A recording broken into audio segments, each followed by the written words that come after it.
हनुमंत हा वायुपुत्र असून त्याचे संपूर्ण लक्ष स्वामी कार्यावर म्हणजे स्वतःच्या ध्येयावर केंद्रित होते. व्यावहारिक जीवनात आपण जे काही काम करतो तिथे आपले तन मन आणि धन संपूर्णपणे समर्पित असायला हवे. देशाप्रती हाच भाव आपल्याला जपता यायला हवा. ध्येयाप्रती असणारी अशी निष्ठा माणसाला सामान्यातून असामान्य बनवते.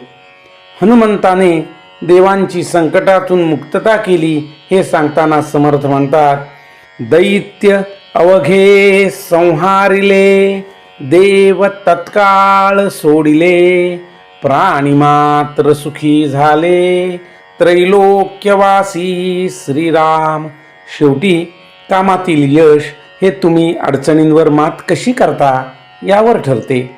हनुमंताने लंकेचा निरोध करून राक्षसांचा संहार केला, देवांना सोडवले आणि सगळ्यांना सुखी केले.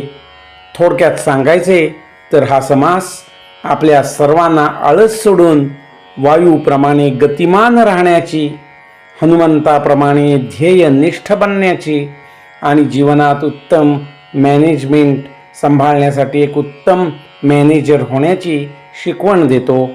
इति श्री दासबोधे.